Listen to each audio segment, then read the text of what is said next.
assim, a gente vai conversar, acho que daqui a pouco, né? Acho que daqui para o final, ou do nosso encontro de hoje, ou no próximo encontro, sobre as lições morais, né, que trazem esse texto para nós. E, assim, eu nunca estudei essa questão de ele ser algo simbólico, não tenho, assim, nunca tive nenhuma informação a respeito, assim, para mim me parece também ser mais lógico, uma coisa mais simbólica, né, do que algo que o Cristo tenha vivenciado, na verdade, algo que ou ele contou como se fosse uma parábola, ou alguma inspiração de um dos evangelistas, não sei, né? Não sei se a gente tem essa resposta, né? Eu acho que daqui para o final desse nosso estudo a gente vai, pelo menos, entender mais ou menos isso. Mas, partindo do princípio que seria uma coisa simbólica, né?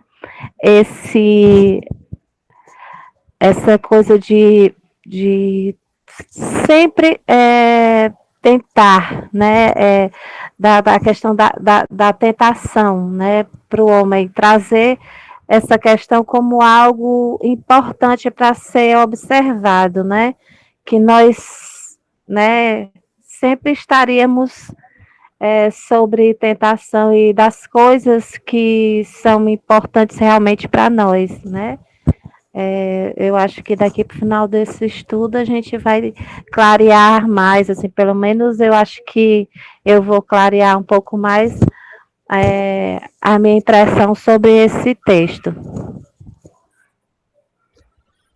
Ok, Rutinha, muito obrigado pelos seus comentários e sua pesquisa. Oi, Olívio, pode falar. Ismael.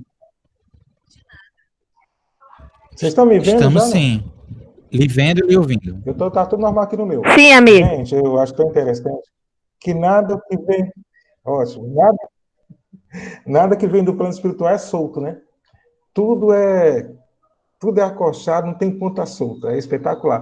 Quando a gente vê esse texto aqui, aí você vai ver o que é que significa, aí você vai ver que está tudo amarradinho. Nós que não entendemos ainda, mas é sempre assim, né? Muito legal isso.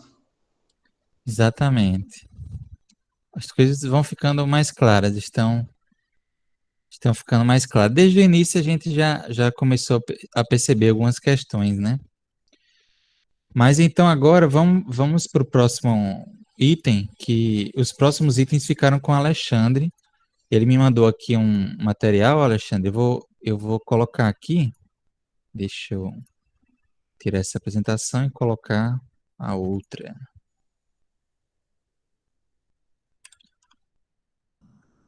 Me confirme se é essa realmente. Deixa eu... Apresentação de slides.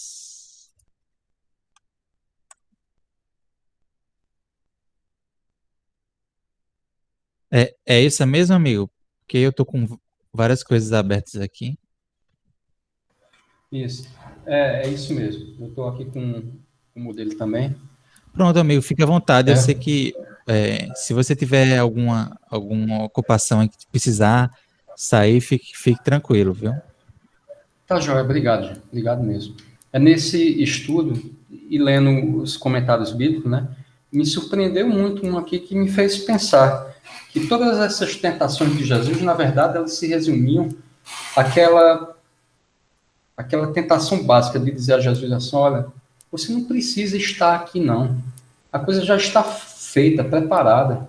Você já tem aqui o Pentateuco, a lei de Moisés, todinho. Se você não vem para cá para acrescentar nada de novo, como ele mesmo disse que não vinha, para destruir a lei, acrescentar ele veio. Acrescentar dignidade, clareza, né? Perfumar a letra morta da lei. Mas eu me surpreendi com esse comentário que dizia assim, a tentação com certeza foi no foco de dizer assim, por que você está aqui? Olha, não precisa não, já está tudo feito, está tudo encaminhado. E pode partir, você é um espírito nobre, não devia nem estar aqui. Vai-te embora, anjo de Deus. Deixa a gente em paz aqui que a gente se resolve.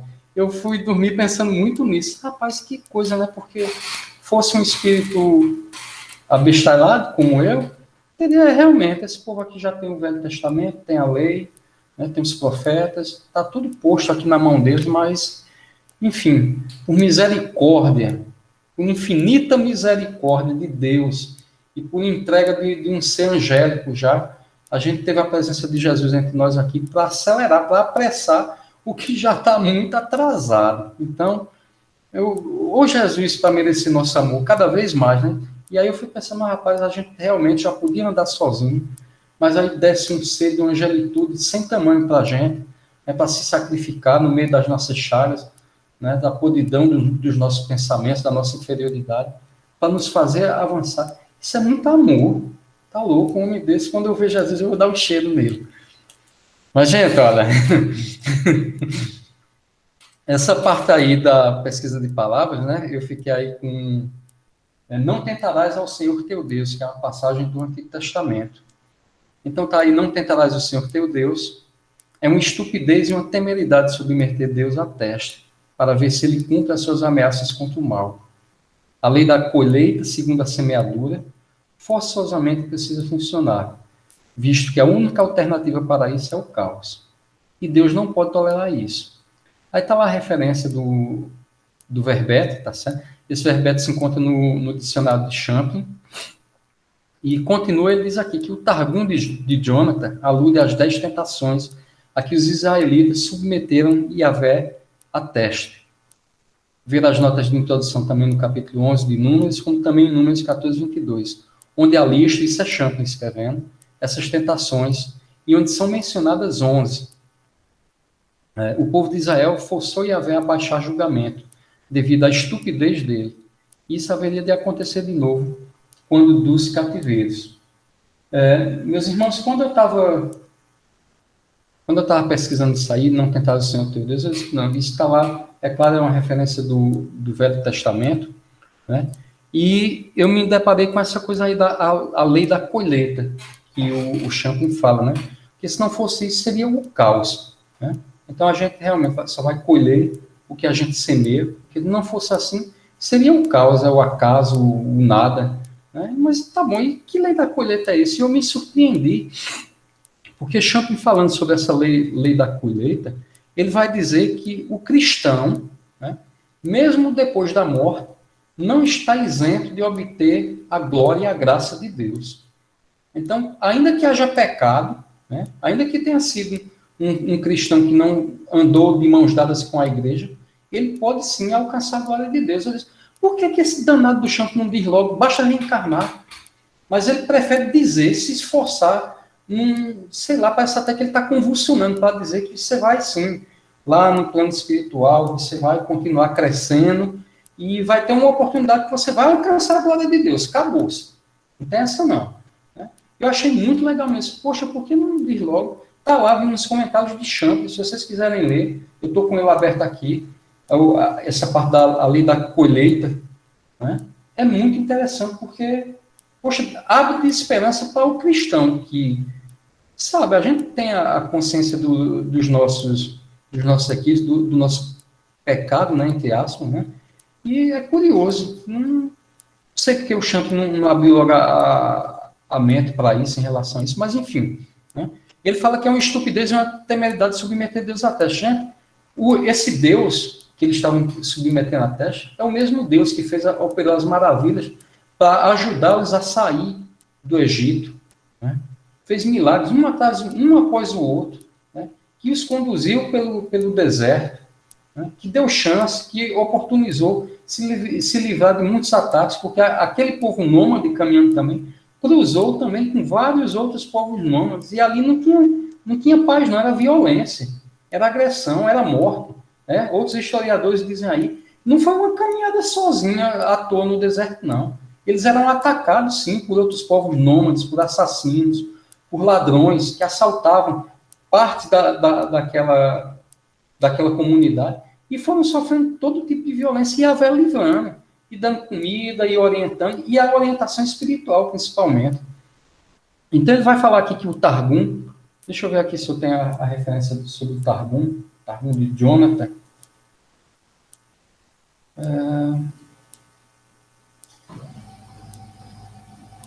Gente, me desculpa, eu estou sem a referência agora do Targum de Jonathan, mas ele alude, sim, às 10 tentações a que os israelitas submeteriam a teste. Isso durante essa caminhada aí. Uma delas foi nessa terra de Massá, né? Uma dessas tentações tem envolvido aí essa região de Massá, né?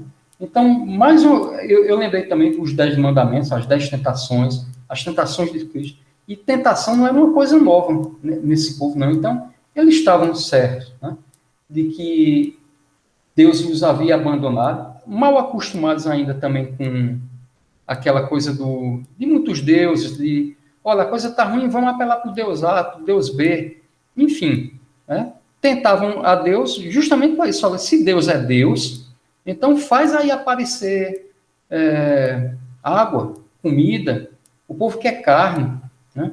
E ele diz aqui, ó, em Números 14, 22, está escrito assim, ó, me puseram à prova já 10 vezes, isso aí é Yahvé falando, né? E ele diz aqui que houve muitas ocasiões em que os israelitas rebeldes, eu estou lendo um texto para vocês, viu? Viram os prodígios de Yahvé, a começar pelo Egito e mais tarde no deserto. Não obstante, tentava Yahvé pondo em dúvida seu poder e sua graça. Aí ele começa a enumerar aqui, né, essas 10, alguns autores vão contar somente 8, adicionando mais 2 com outras pesquisas. Ele diz assim, ó, são 8 murmurações, às margens do Mar Vermelho, no deserto de Zim, em Refidim, em Horebe. Então ele sai elencando aqui lugares onde os israelitas tentaram a Deus, quer dizer, foram de encontro à fé que eles mesmos estavam contando no seu coração. Então não achei muita coisa além disso, tá certo? É uma coisa que a gente diz. E trazendo para meu nível pessoal, de experiência pessoal como espírita, como cristão, meu Deus do céu, como eu tento a Deus diariamente. Na minha juventude, vocês não têm ideia dos absurdos que eu fiz, até porque eu bebia, né, gente? Então, infelizmente, não tive clareza, né, para buscar um caminho mais saudável para mim. Mas, gente, eu tentava a Deus bebendo porque eu punha em risco a minha segurança pessoal, né, nos ambientes que eu frequentava. Eu andava com pessoas que bebiam, né, dirigindo. Eu estava tentando a Deus, gente, diariamente. Toda vez que eu me aventurava numa farra, numa festinha, numa irresponsabilidade, isso também é tentar a Deus. É isso que o Neto me possibilita. Eu pego tudo que vocês falam aí e vou dormir pensando, meu Deus, como é que eu trago? Quem é a personagem de hoje que eu vou vestir? Eu vou vestir o soldado romano, o fariseu, o saduceu, eu vou ser o cara que chicoteou Jesus, eu vou ser o traidor, eu vou ser quem? Então eu fui pensando assim, meu Deus, o quanto eu tento a Deus, as oportunidades, o que é que eu faço, meu Deus, para ajudar a espiritualidade a me conduzir de uma forma mais conforme o convite de Jesus, do Evangelho. Então, se esse povo tentou, certamente eu sou a reencarnação de alguém desse povo, porque eu continuo tentando, né? Então, todo ato irresponsável, de descuido com a saúde, né, de desrespeito com o próximo, é também tentar a Deus a oportunidade bendita da reencarnação de me recuperar das minhas chagas morais, né, dos meus débitos, quando eu respondo com grosseria, com má educação, quando eu não sou gentil, amável, tolerante, compreensível, como as pessoas são comigo, eu também estou tentando a Deus. Eu vou desencarnar e vou... mas eu não sabia. Poxa, você estava lá, estava me tentando.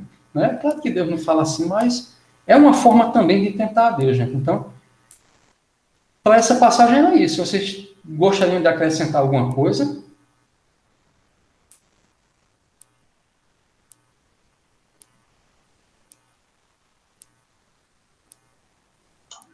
Muito bom, meu amigo. Alguém quer comentar algo? Eu confesso que gostei muito da sua explicação e não tenho nada a acrescentar, a não ser que eu concordo com você também. Às vezes a gente se disputa, vamos dizer assim, como se a gente estivesse duvidando ou testando a vontade de Deus, do Criador na nossa vida, né, em alguns momentos. E olha, será que você vai fazer isso se eu fizer isso? Né? Uma espécie de barganha, às vezes até inconsciente, né? Interessante. A prece também, a gente costuma fazer isso na prece, quando a gente pede aquilo que não devia, né? E a gente diz, não, mas eu tenho fé, eu estou pedindo com tanta fé, com tanta esperança, tanta crença que Deus pode tudo, que Ele haverá de me dar tudo, e a gente esquece que o princípio maior da fé, do pedir, é justamente entregar os nossos destinos na mão de Deus, né? Sem ressalva, sem limitações, sem condicionamentos, porque aí a gente pede e Deus oportuniza o tempo e muitas vidas e o infinito todo para que a gente ressignifique as ideias, os próprios desejos, as emoções, e aí a gente aprende a pedir. E quando a gente aprende a pedir, aí Deus vai lá e diz, agora você não está me tentando mais não. E às vezes até a gente tenta, né, gente? A gente tenta, me dá dinheiro, Deus, eu preciso de, como eu queria ser rico, pá. Diz, rapaz, não é a hora, meu filho. Tu ainda não tem condição de suportar o peso da riqueza. Não, mas eu queria. Tá bom, aí toma. Aí acaba se depravando nos vícios de todo jaez, de todo tipo, né? Perde os amigos, a família se afasta, cai na drogadição de todo tipo. Eu não estou dizendo que isso é com todo mundo, não. Estou tirando como espelho eu mesmo, viu? Deus sabe o que não dá. Deus não dá asa à cobra, não.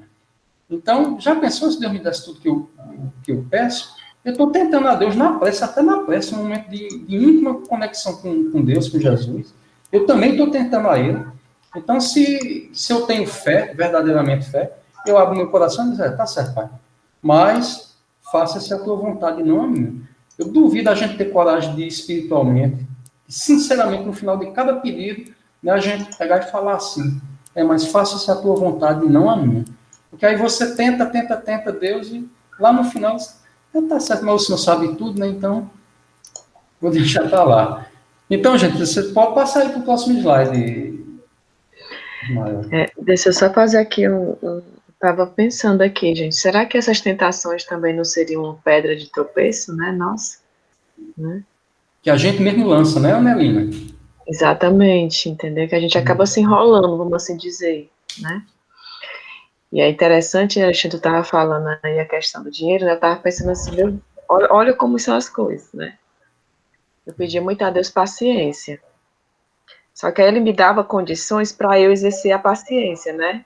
Agora eu digo assim, não, senhor, tá bom, me dá sua paciência pronta já, porque não tá dando não, amigo, eu já tô perdendo a paciência. Aí eu lembrei, eu não peço mais, gente. Não peço. Eu digo, senhor, já feito a tua vontade, não a minha, aí vou, né? Então, aí eu tava pensando assim, primeiro, a relação dessas pedras de tropeço, né, nossas, né, que eu estava fazendo a comparação, assim, que até são os nossos vícios, né, aquele que a gente ainda não conseguiu superar, né, no nosso dia a dia, né, esse momento que você tem de irritação, que você falta paciência com o outro, né, às vezes com as situações, né, essas tentações no sentido, assim, de você... eu quero procurar a expressão, mas só está vindo essa palavra, peitar, né? Quando você peita Jesus, quando você peita as leis, né? Que são imutáveis e estão acima do tempo, né? Vamos assim dizer, né? São imutáveis. Então, eu estava procurando essa relação, né? Essas tentações e as pedras de tropeços, né? Na nossa vida, né? No nosso dia a dia. Eu estava refletindo sobre o que você estava falando, Alexandre. Bem interessante.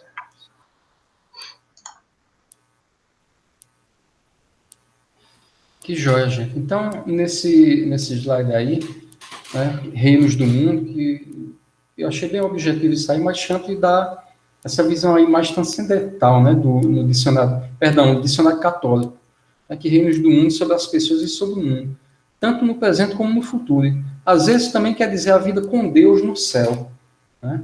E esse céu, né, a gente fica esperando para ser feliz, para estar com Deus no céu, quando Jesus disse que o reino dos céus não está aqui, nem ali, nem acolá, ele está no meio de vós ou entre vós, né, que a gente já pode passar a vivenciar, permitir que esse reino aí já se estabeleça entre nós mesmos, com tolerância, com compreensão, com compaixão, né, com respeito, buscando cada um vivenciar na ele os princípios do Evangelho, deixados por Jesus já há tanto tempo, né? Então, eu achei isso aí muito, muito tranquilo. E nesse segundo comentário aí, que os comentários da Bíblia Diário, Vivi, ele diz assim, ó, tinha Satanás poder para dar a Jesus os reinos do mundo? Acaso Deus não tem controle sobre eles? Satanás pode ter estado mentindo a respeito do que implicava seu poder, ou pôde estar referindo-se a seu domínio temporário na Terra por causa da natureza pecadora da humanidade. A tentação que apresentou a Jesus foi mostrar ao mundo que ele já era seu governante, sem ter que executar o plano de salvação. O diabo esteve tratando de distorcer a perspectiva de Jesus, procurando que sua atenção estivesse posta no poder do mundo e não nos planos de Deus. Foi aquilo que eu falei anteriormente. A tentação que apresentou a Jesus foi mostrar ao mundo que ele já era seu governante, que Jesus não precisava estar ali, não, né? Sem ter que executar o plano de Deus, ali, o plano de salvação. Só, para que você vê aqui, o mundo já é seu, né?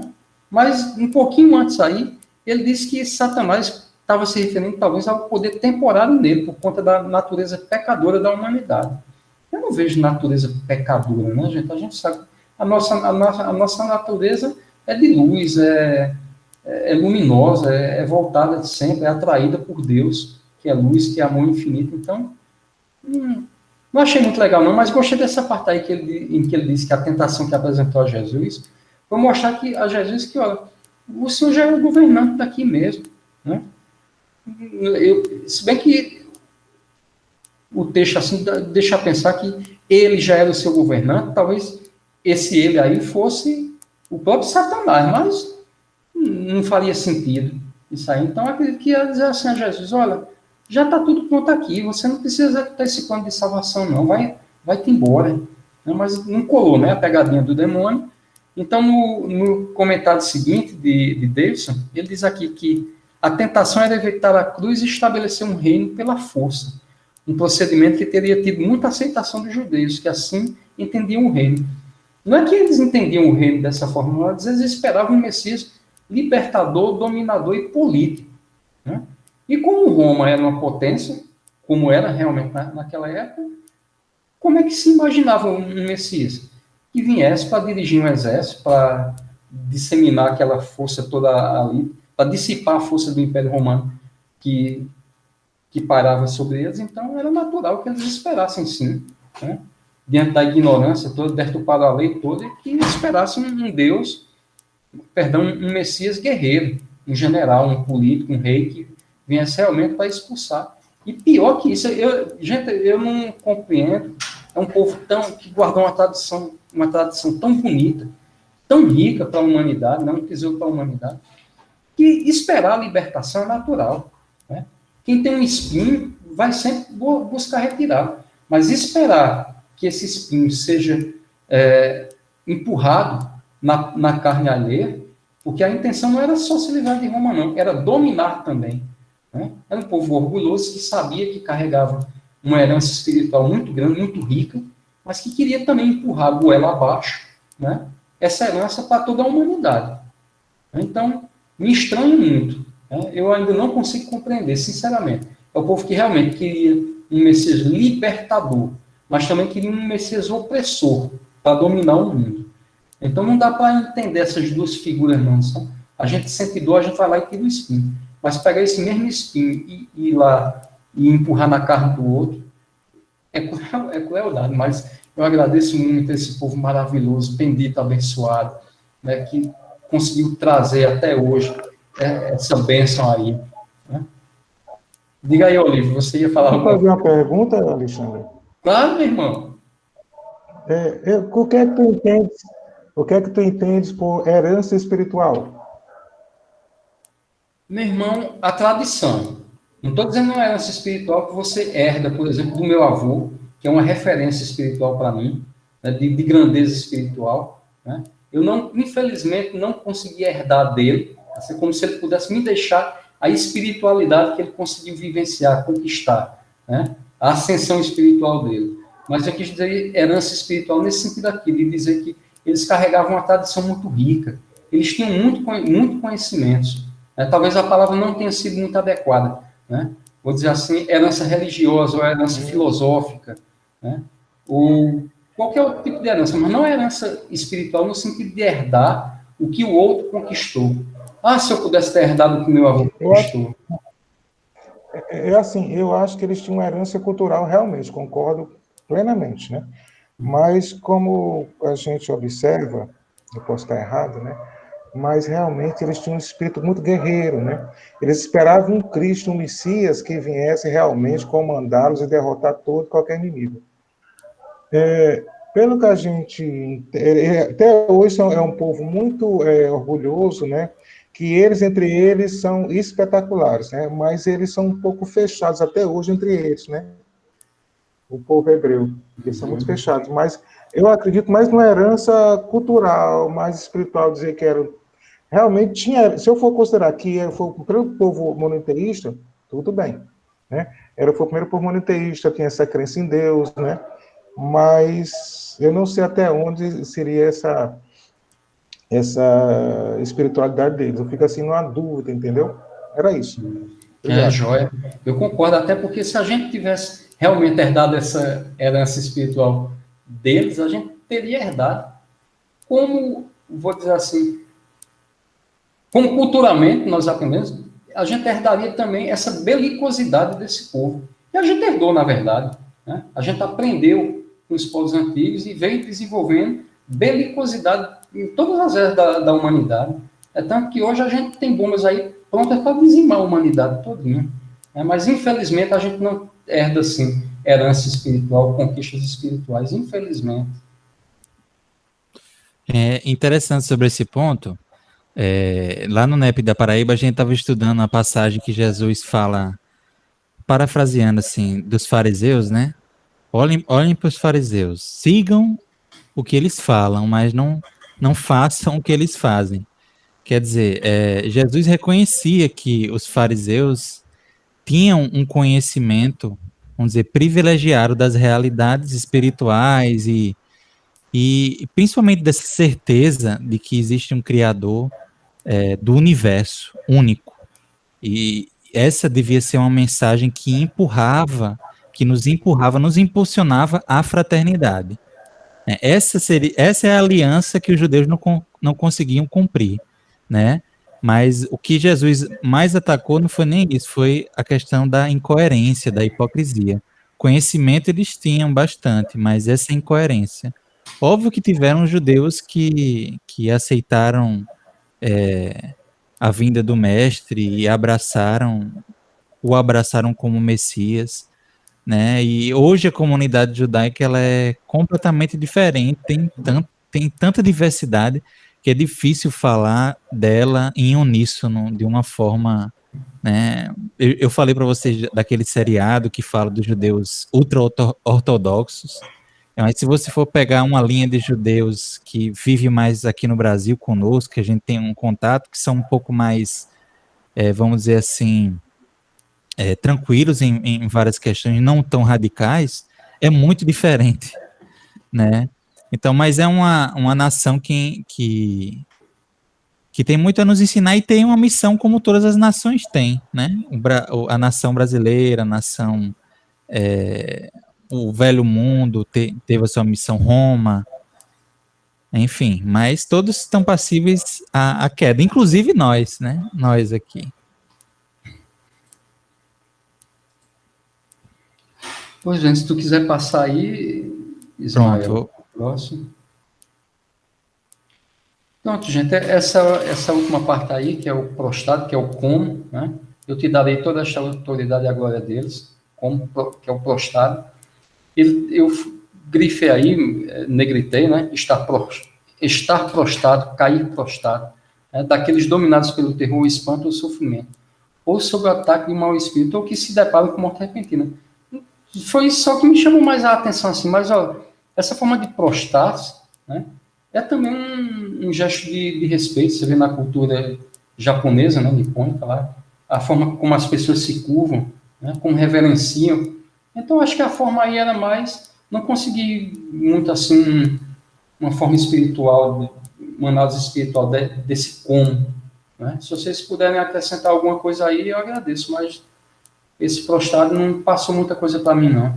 Eu uso muito, gente, o dicionário de Strong. Vocês usam o Bible Hub, né?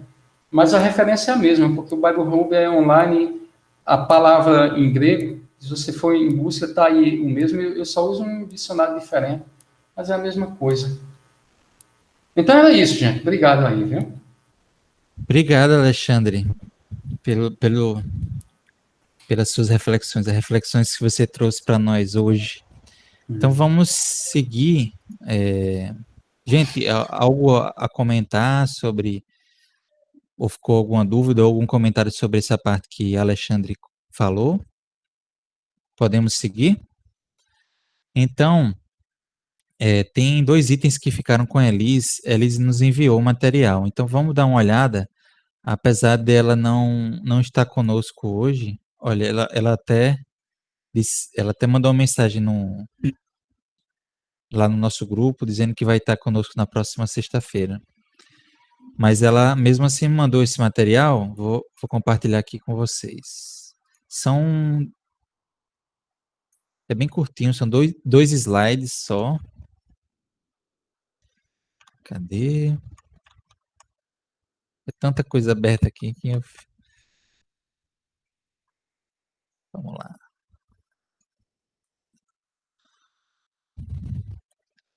Eu acho que eu botei de novo o outro. Perdão, pessoal, deixa eu colocar aqui o certo agora. Pronto.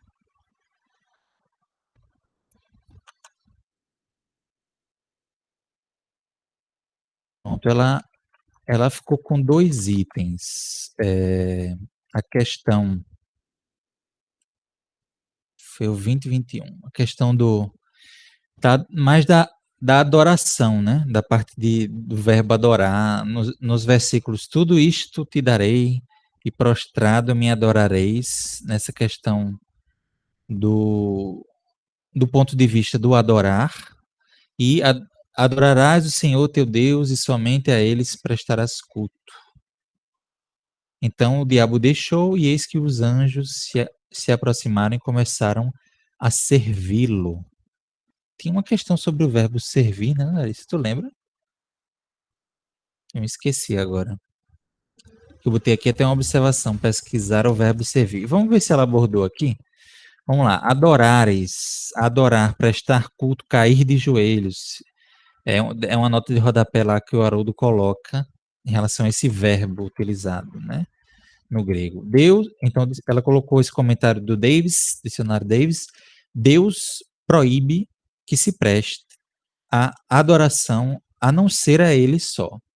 E aí tem essas referências aí, Êxodo, Mateus, Atos, Apocalipse.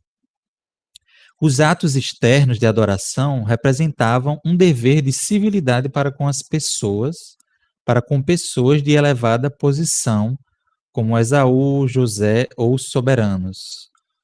Esses atos externos, né, é justamente esse prostrar que o Alexandre falou aí, né? Se curvar, essa demonstração externa de civilidade, de respeito, ou de adoração a Deus. Então ele coloca como 2 possibilidades, né? Ou por uma questão de costume, de civilidade, ou de adoração a Deus. Esse gestual, esse comportamento corporal para representar. Hoje ainda a gente tem traços, né, de juntar as mãos, né, de entrelaçar as mãos ou colocar as mãos juntas. A gente ainda tem esses símbolos, isso faz parte, mesmo que na doutrina espírita a gente não tenha muito essa ritualística, mas a gente preserva até culturalmente, né? Tais manifestações religiosas não se devem prestar aos ídolos, conforme proíbe a lei, né? Questão da idolatria, lá desde Moisés, o bezerro de ouro, e outras formas de adoração à semelhança do que os gentios e os pagãos, segundo eles, faziam, né? A gente associa muito os hebreus, né, os judeus, os hebreus, a cultura hebraica, com o monoteísmo, mas há muitos traços de politeísmo dentro da cultura judaica, né? Vamos dizer assim, eles vivenciaram com muitos povos politeístas, né? Egípcios, gregos, romanos, todos eram politeístas. Então, era impossível não se ter uma influência de mão dupla, muito embora a gente sabe que dessas culturas talvez seja a mais fechada, até por isso ela se preserva até hoje, né? Pegue a cultura, né, e as mitologias dessas culturas, grega, romana, egípcia. Pouca sobreviveu, de fato, no ponto de vista religioso, né? Só os judeus se preservaram. Isso é algo interessante para a gente pensar. Essa tradição, ela permanece viva. O Antônio caiu, não foi, gente? Que pena. Ele não disse que ia sair mais cedo? Ismael? É verdade, ele disse que ia precisar sair antes. Oi, Olívio, você falou? Pode falar. Rapaz, o Haroldo afirma, interessante, ele afirma que os hebreus, os judeus, seriam capelinos, né? E ele faz uma análise, também no livro A Caminho da Luz também é feita uma análise. E eles dizem, tanto o Emmanuel, eu acho que como o próprio Haroldo nos diz, que é um povo muito fechado. Entre eles, como eu até comentei agora, eles são muito receptivos, eles se dão muito bem.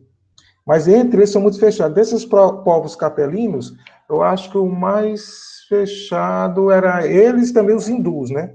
Tanto que os hindus acabaram criando as castas, né? Em função disso, né? Mas os hebreus também são muito fechados, até hoje, né? Até hoje, então, o que é que o Haroldo está dizendo? Que eles precisam e necessitam se abrirem mais para os outros povos, saírem mais desse insulamento, para que possam ter mais intercâmbio entre todos nós, né? Só para complementar o que você estava falando. Ok?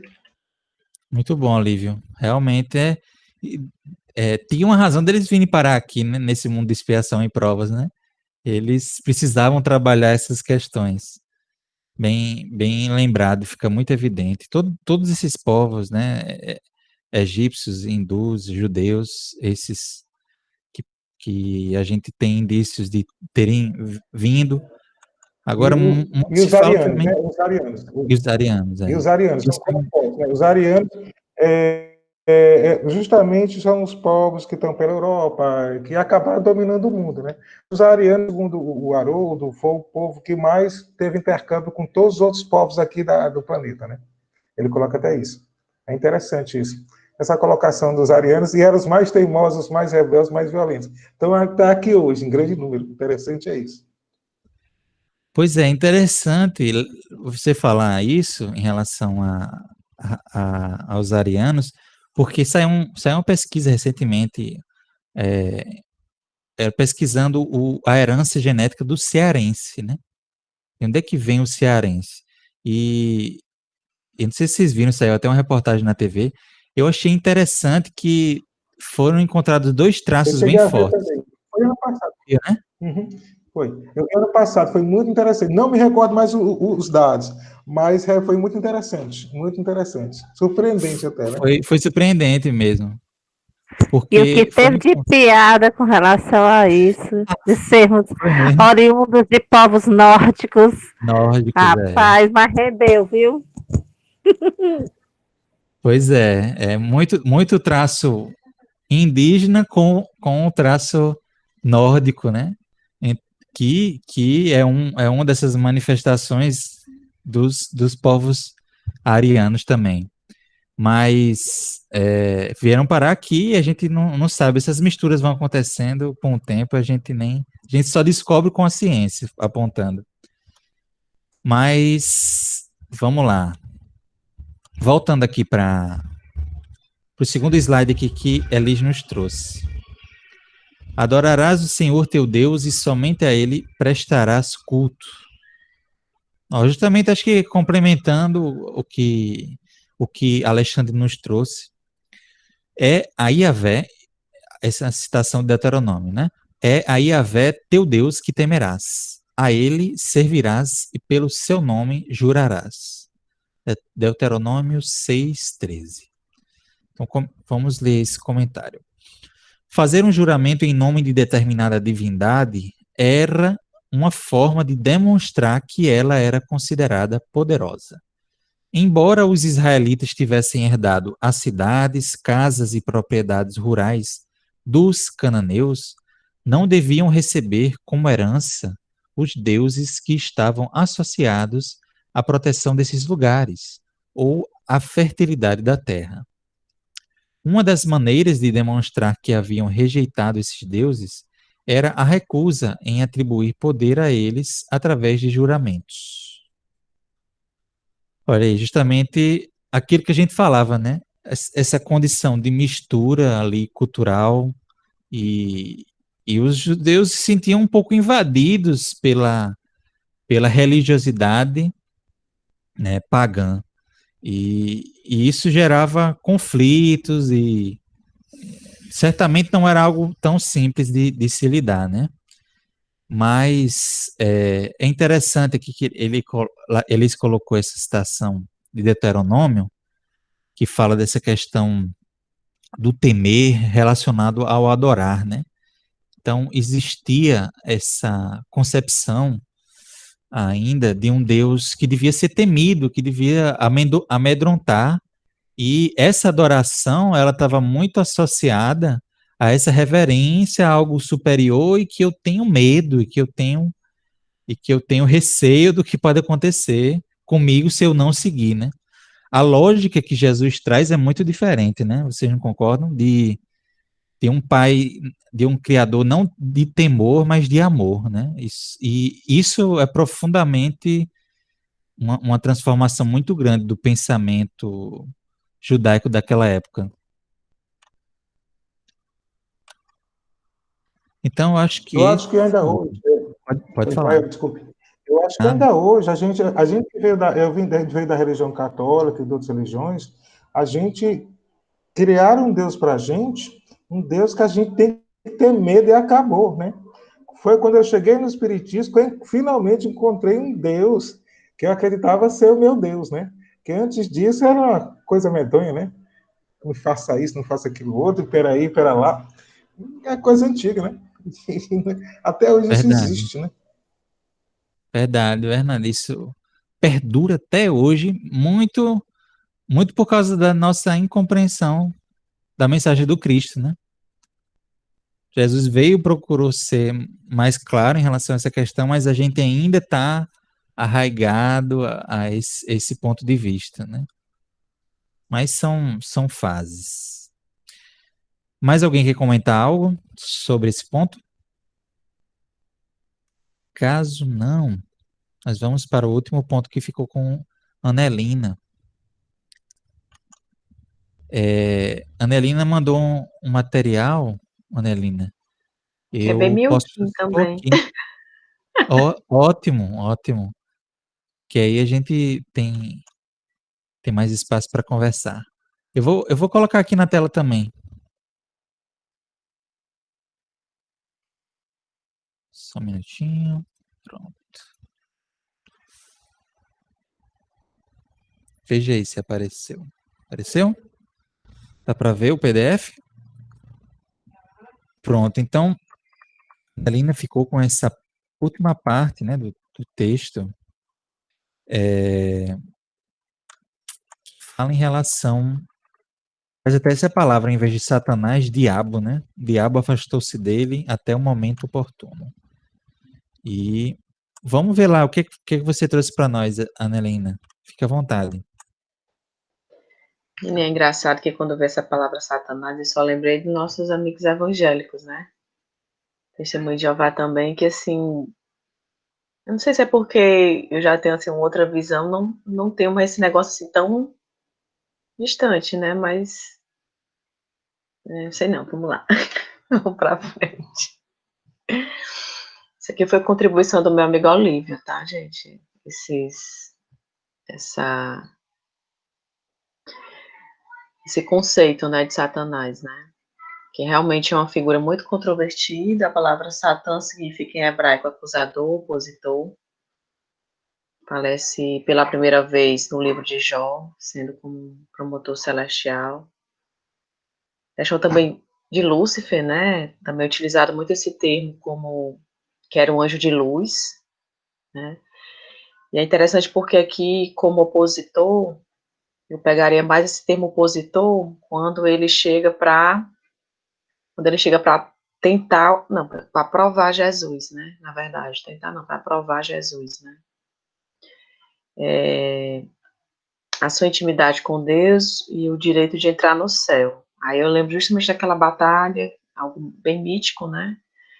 Da batalha dos anjos, que Lúcifer vai justamente de encontro às leis de Deus, né? Só um minutinho, gente, aqui. Vai justamente contra as leis de Deus e há essa batalha mítica, né, entre o bem e o mal. Eu acho que a nossa dualidade muito de bem e mal vem muito dessa tradição, né, que é perpassada ao longo dos séculos, né. De ir e vir livremente dialogar com ele, torna uma figura de muito destaque. Veja o livro de Jó. Um dia em que os filhos de Deus se apresentaram diante do Senhor. Veio também Satanás entre eles, né. Nesse sentido aí, eu entendi que era assim, ele veio na espreita, né, escondido, né, veio no meio dos filhos de Deus, né, para tentar justamente enganar, ludibriar, né, veio dessa forma. E aí um outro conceito que trago aqui significa apenas adversário, né, e tem relação com o verbo e significa se opor. Vemos isso com claridade quando Balaam, o feiticeiro, foi contratado pelos líderes de Moabe e Midian para amaldiçoar os exércitos de Israel, né, de encontro, né. Aí, interessante que já entra outra história de feiticeiro, né, dessas coisas assim bem guerra do bem e do mal, da luz e das trevas, né, questão de magia. E aí pode passar.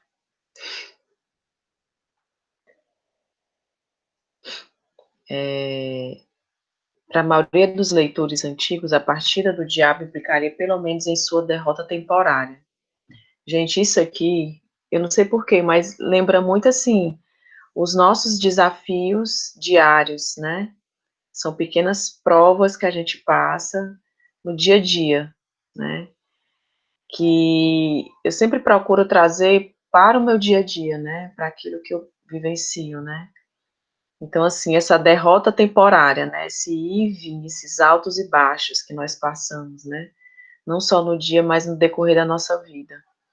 E aí eu fiquei pensando o quão simbólico foi essa partida, né? É justamente essas variações que nós podemos passar ao longo da nossa vida, né? Dessas provações, né? Estamos no mundo de provas e expiação, né? E aí eu achei bem interessante isso aí. A partida do diabo implicará, pelo menos, em sua derrota temporária. Por que temporária? Que a presença dele se faz até hoje, não nesse sentido de bem e mal, mas no sentido, assim, de nos testar, né, daquilo com que a gente nos provar, daquilo que a gente segue, né. Não? Pois fale, Olívia. Oi. Anelina? É justamente isso, eu acho assim, nós vamos caminhando e vamos sempre enfrentando desafios maiores à medida que vamos o quê? Crescendo, né? Então essas tentações, o diabo que ele coloca aí, é justamente a gente vai, a cada momento que a gente vai caminhando, evoluindo, as tentações vão mudando e vão até aumentando, né? A pedagogia divina é super sábia, é perfeita, né? Ela não vai jogar uma prova, por isso que já dizia, Deus não coloca uma prova maior que seus ombros podem carregar. Por causa disso, você vai se fortificando e as provas com o decorrer do tempo vão aumentando, né? Até um dia que você vai chegar a ser um espírito de luz, que está longe, né, gente? É isso. Os diabos é isso, né? E eu sei até em que passagem tem isso no Evangelho, viu, Olívio? Que é a ingratidão dos filhos e os laços de família.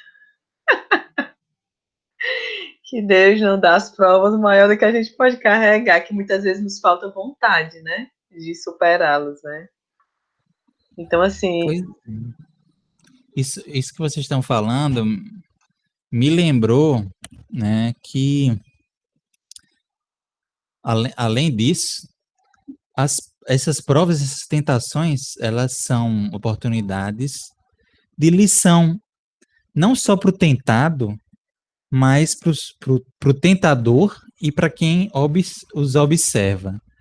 E para ilustrar isso, olha, interessante, eu estava lendo hoje um livro que não tem muito a ver com a temática de hoje, a princípio, que é um livro sobre sexualidade à luz do espiritismo.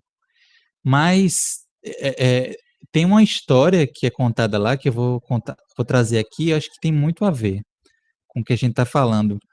Porque esse autor do livro, deixa eu olhar aqui para. Não, é o Regis de Moraes, tem um livro chamado Sexo e Sexualidade, Visão Espírita. Então, comecei a ler esse livro, e no início do livro, no preâmbulo do livro, ele conta uma história de um psicólogo espiritualista. Ele é bem conhecido, esse nome não me é estranho, é o Jean-Yves Leloup. Ele disse que na época de juventude ele era usuário de drogas, e drogas e álcool bastante, assim, e teve um episódio fortíssimo na vida dele, ele não menciona qual, o Regis nesse momento, mas que levou ao Jean-Yves se converter ao cristianismo e ir para um mosteiro realmente, não, quero me transformar completamente. E isso bem novo, uns 20 e poucos anos. Aí o que aconteceu foi nesse mosteiro, em uma noite, os mosteiros, aliás, os monges pegaram um dos monges lá, mais velho, já de meia idade, tentando seduzir um mais novo, né, um noviço. E aquilo gerou um escândalo enorme naquela comunidade. O prior, que era o líder lá dos monges, convocou todos os monges lá para se reunir lá no pátio principal. Aí, para surpresa deles, ele começou a dissertar, começou a conversar sobre o fato, né? E sempre com aquele alarde. Vocês imaginam, né? Dentro de um de um monastério isso acontecer, principalmente isso aqui, eu não sei qual é o período, mas imagino que deva já ser há um bom tempo, boas décadas atrás aí. E aí esse prior, esse líder lá dos monges, virou para o Jean-Yves, né, bem novinho, e perguntou a ele a opinião dele sobre aquilo. Né? Se manifesta aí sobre ele, né? Sobre isso, né? Aí ele fala que ele ficou surpreso com a reação que ele teve e o que ele falou no momento. Porque olha o que ele disse, que interessante. Certamente eu acho que inspirado, né?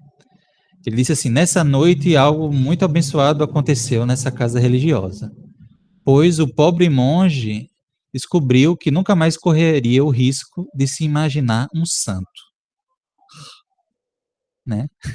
Então ele conseguiu ver algo positivo dentro daquele escândalo todo que estava ocorrendo, né? De alguém que estava sucumbindo a uma tentação carnal,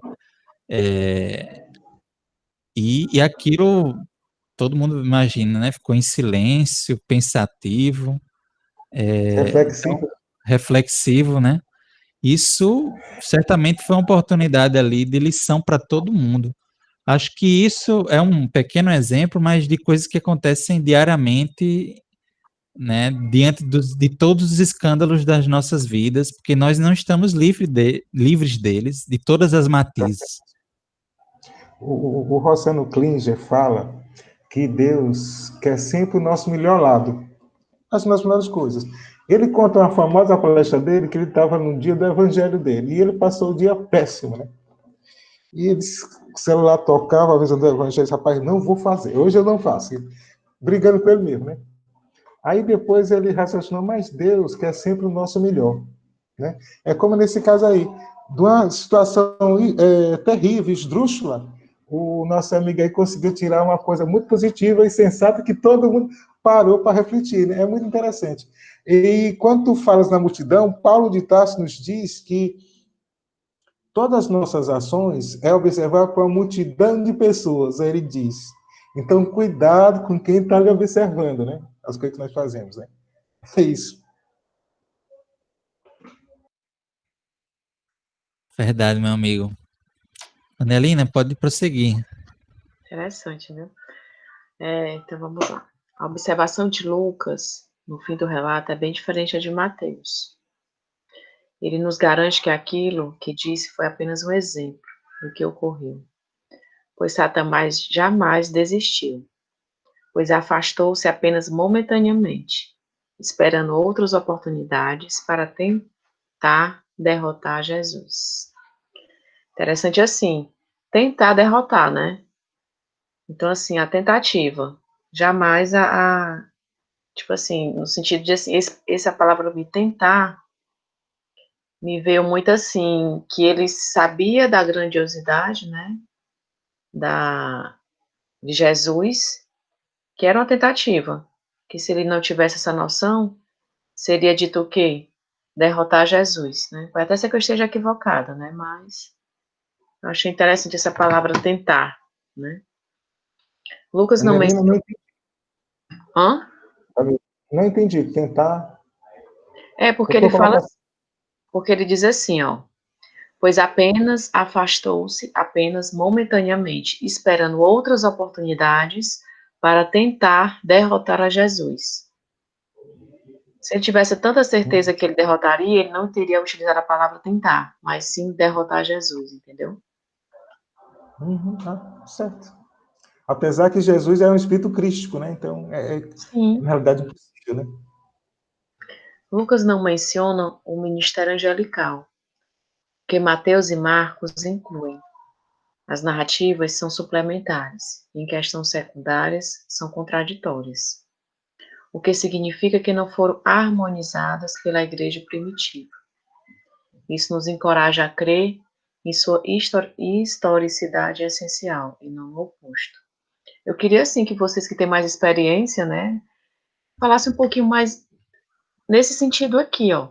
Em questões secundárias são contraditórias, o que Uhum. significa que não foram harmonizadas pela igreja primitiva. Harmonizadas no sentido, assim, de ajeitadas, assim, de ter sido modificadas, é nesse sentido? Sim, o Champlin, ele levanta essa possibilidade, né? Olha, se há contradições, e há algumas contradições de fatos corriqueiros entre os discípulos, né? Sim, Quem é que estava presente em determinado momento? Fulano, cicrano, aí já é outro evangelista diz que foram outras pessoas que estavam presentes. Coisas pontuais, mas a essência da mensagem está presente. Agora, sim, a gente sabe que a igreja primitiva mexeu um pouco no texto.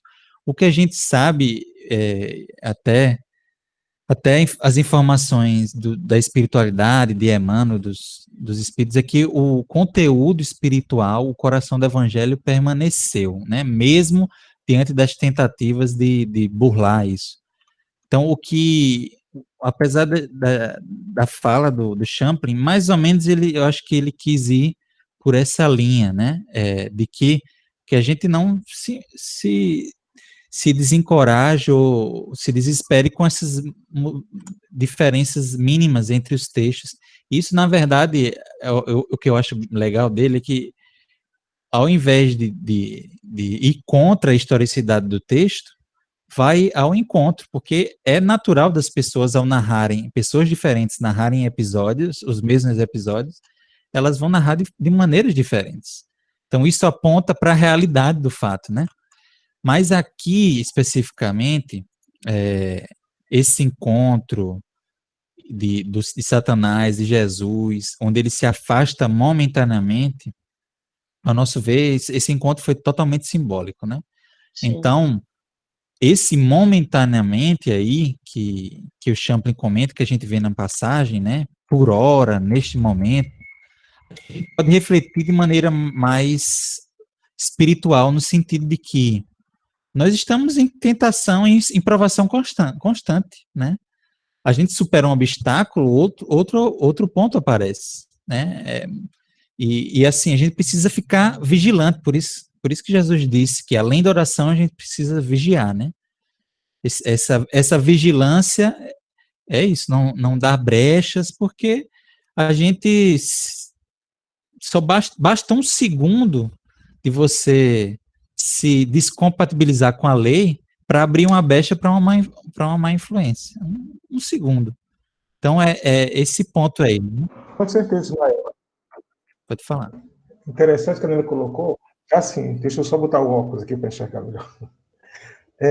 Eu acho que o Champlin achou tão suspeita a história que ele coloca em questões secundárias são contraditórias. Então, alguma coisa da história ele achava que estava errado, né? E ele achava errado que a igreja primitiva, né, de alguma forma, ela não harmonizou a história. Imagina só, desde o começo que eu li essa história, essa parábola, a gente acha super esquisito. Quem daqui não achou esquisito, né? Também a gente entende que a questão do diabo, do Satanás, até para chamar a atenção daquela época. Eu acho que isso aí foi deixado até pelas igrejas acrescentado, até para fazer um certo misticismo, um certo medo das pessoas, né? Olha, o diabo existe. Até a Jesus ele tentou. Se ele pode tentar a Jesus, pode tentar qualquer um de nós. E Jesus não caiu porque Jesus é Jesus, né? Mas nós não somos Jesus. Eu acho que até essa criação toda, talvez algumas coisas colocadas aí, é em função disso. Por isso que ele coloca, poxa, mas não está harmonizado isso aí, tem alguma coisa fora do lugar. E que, como você colocou, a essência do evangelho continua. E nós sabemos que teve muita e muita intervenção política, sem sombra de dúvidas, né? E essa é natural também, né? Então, acho que é isso. Gente, e assim, porque a gente estuda, né? Mas o pessoal acredita realmente no Satanás, viu? Como um ser encarnado, que tentou Jesus, que isso aqui realmente aconteceu, e eles, assim, acreditam com muita veemência. E aí de você disser que não existiu, você já tá no fogo do inferno. Tá entendendo? É sério, entendeu? Assim, Sim. quando você começa a estudar, a entender um pouquinho mais, você percebe várias nuances, mas o povo, de um modo geral, crê realmente na existência do Satanás, né? Dessa figura do bem e do mal, dessa dicotomia. É muito, assim, é muito interessante, tá entendendo? Quanto, assim, ele realmente tomou forma e vida, né? A verdade é essa. Verdade, Anelina. Eu sei bem disso porque eu tenho uma mãe evangélica e eu passei muito tempo frequentando o meio evangélico e, e eu percebia, né, essa forma de tratar, né, de se cuidar-se do diabo como um elemento existente de fato, né? E assim, termina sendo, no fim das contas, uma certa muleta, né? Porque todos os males que acontecem conosco se colocam nas costas do diabo.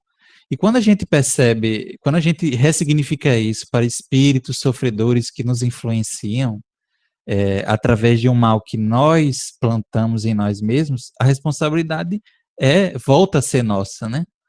Isso é libertador. Ó, e é interessante, ó, porque aqui em casa só eu sou espírita, né? Então, assim, eu estava conversando com a minha mãe, meu pai estava escutando, né? Tá certo. Aí essa questão do diabo, de tudo, eu disse, mãe, se o mal existe, então quer dizer que o mal vem de Deus, já que tudo vem de Deus? Aí eu comecei a desenvolver a linha de pensamento daí, né? E aí eu vi que ela ficou pensando, pensando. Aí meu pai chegou logo pra, né? Não, meu filho, isso é coisa do demônio, você não pode questionar isso, não, pai. Aí que tá. Se Deus te deu inteligência, é justamente para você desenvolver. Então, assim, então eu lancei esse questionamento para que eles pudessem ir além, um pouco mais além. Porque se eu acredito que o mal existe, então ele vem de Deus. Se tudo é fonte de dele, né? Então, para mim foi muito libertador quando eu descobri que o mal não existe, na verdade, porque tudo vem de uma fonte boníssima, entendeu? Porque nós ainda temos a dicotomia, né? Não existe só o bem e o mal, a luz e a treva. Não é assim, né? É todo um...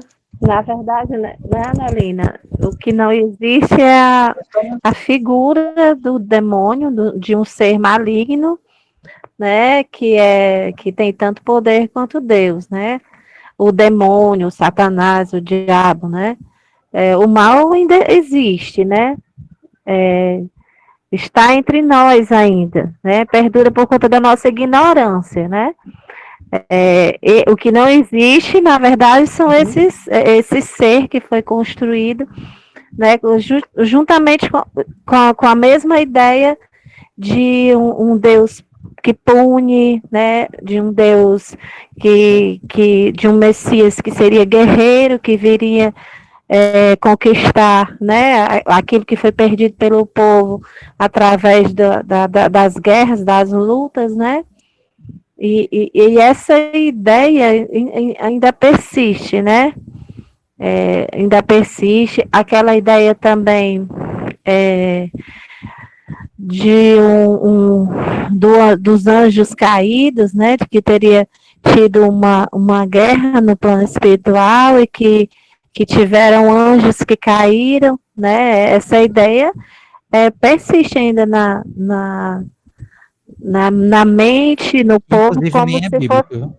Exatamente, não tem nada bíblico nessa história dos anjos caídos, mas eles acreditam, né?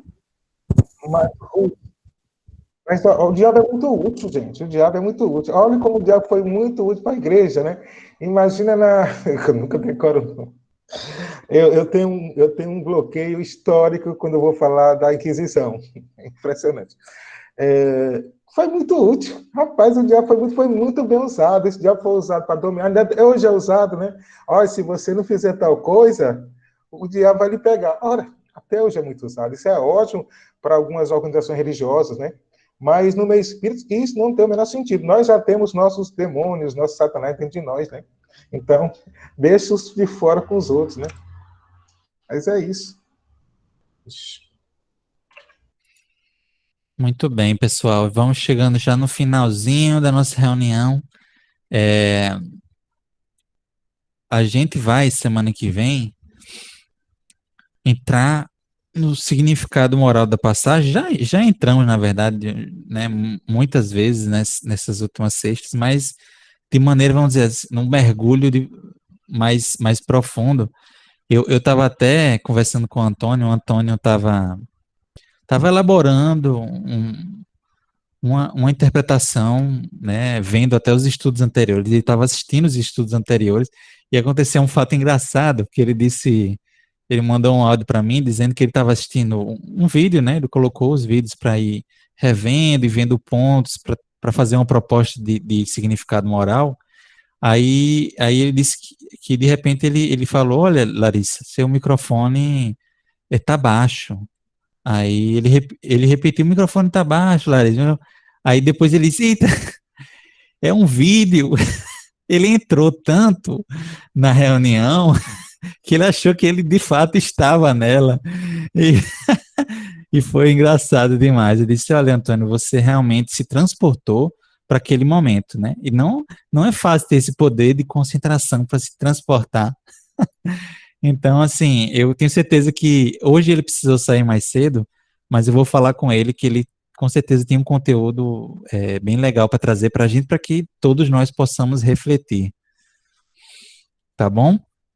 Muito obrigado a todos vocês que trouxeram contribuições para a gente. Alguém quer falar mais alguma Gente, coisa?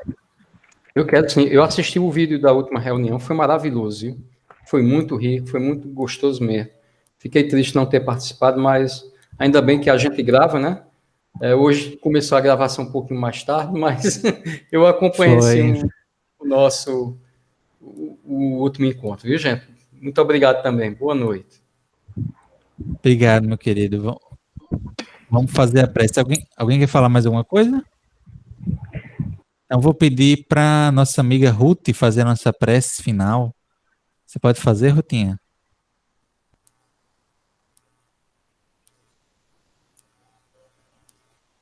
Não sei se você está falando, Ruth, mas seu microfone está... Foi leseira mesmo. Eu vou concluir aqui antes da prece, né, com uma questão 131 do Livro dos Espíritos. Há demônios no sentido que se dá essa palavra? E eles respondem: se houvesse demônios, seria obra de Deus. Mas porventura Deus seria justo, Deus mau e vingativo, e que julgam agradá-lo por meio das abominações que praticam em seu nome. Então, essa é a resposta dos bons espíritos a esta questão, né? Também no Céu e Inferno, no capítulo 9, fala um monte de coisas sobre essa questão da doutrina dos demônios, né, de onde veio ela, da antiga crença do princípio do bem e do mal, e fala muitas coisas no céu e inferno, assim, tem muitas referências também na Gênese, então tem muitas coisas para a gente aprofundar, estudar mais, né? Então vamos à nossa prece. Então, meus irmãos, nesse momento, nos sentindo unidos, conectados pelos fios amorosos e invisíveis que nos unem, vamos agradecer a oportunidade do encontro para estudar as coisas do Teu Evangelho, Senhor Jesus. Te agradecemos pelo Teu imenso amor, por ter estado entre nós e continuar conosco. Que essas reflexões fiquem reverberando na nossa mente, no nosso coração, durante a semana, que na próxima sexta-feira estejamos mais uma vez juntos para continuar o estudo. Te pedimos, Senhor, que continue conosco hoje e sempre. Que assim seja. Amém. Que assim seja. Amém, meus queridos. Amém. Amém. Um abraço grande, pessoal. Tchau, gente. Boa noite. Adelina, Oi. nós vamos ter nossa reunião com o seu Francisco? Sim,